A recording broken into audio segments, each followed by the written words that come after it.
नमस्ते मित्रों, भगवान शिव ने किया श्री कृष्ण के मित्र सुदामा का वध।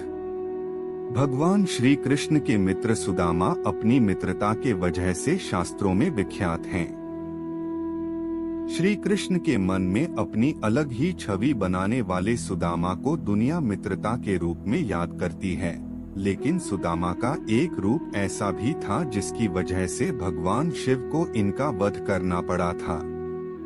इस सत्य पर विश्वास करना मुश्किल तो है, लेकिन अगर हम इतिहास के पन्ने पलटे तो यह सच सामने आता है। परंतु आखिर क्यों भगवान शिव को सुदामा का वध करना पड़ा?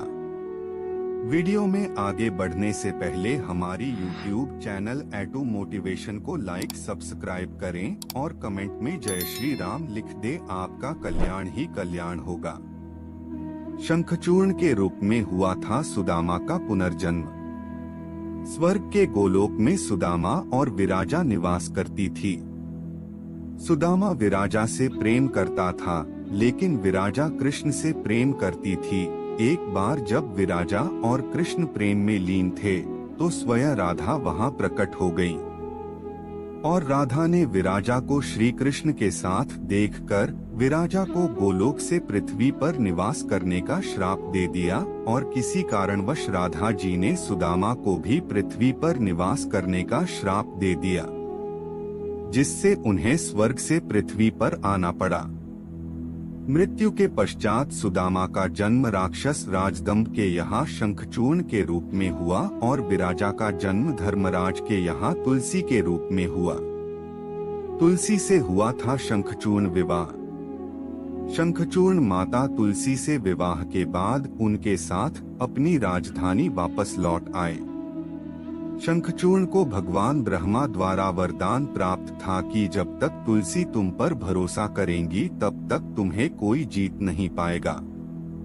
शंखचूर्ण को रक्षा के लिए एक सुरक्षा कवच भी दिया गया था।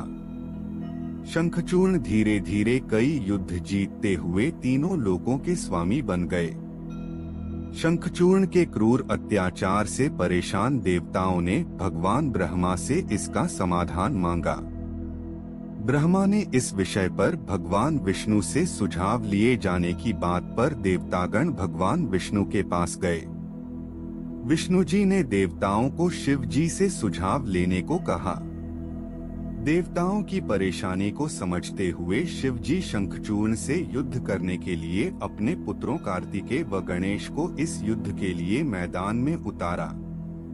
इसके बाद भद्रकाली ने भी अपनी विशाल सेना के साथ शंखचूर्ण से युद्ध किया, लेकिन शंखचूर्ण पर भगवान ब्रह्मा के वरदान के कारण वध कर पाना काफी मुश्किल हो गया था और अंत में भगवान विष्णु युद्ध के दौरान शंखचूर्ण के सामने प्रकट हुए और उनसे उनका कवच मांगा, जो उन्हें ब्रह्मा जी ने दिया था। शंखचूर्ण ने तुरंत ही कवच भगवान विष्णु को दे दिया। भगवान शिव ने किया शंखचूर्ण का वध। भगवान विष्णु उस कवच को पहनकर मां तुलसी के सामने शंखचूर्ण के अवतार में उपस्थित हुए। उनके रूप को देखकर मां तुलसी ने उन्हें अपना पति मानकर उनका आदर सत्कार किया और इनके कारण मां तुलसी का पतिव्रता नष्ट हो गया। पत्नी तुलसी की पतिव्रता में शंखचूर्ण की शक्ति बसी थी। वरदान की शक्ति के समापन पर भगवान शिव ने शंखचूर्ण का वध किया और देवताओं को उसके अत्याचार से मुक्त करा दिया। तो इसलिए श्री कृष्ण के मित्र सुदामा के पुनर्जन्म शंखचूर्ण का भगवान शिव ने वध किया। आज के लिए बस इतना ही। मिलते हैं न्यू वीडियो पर। जय।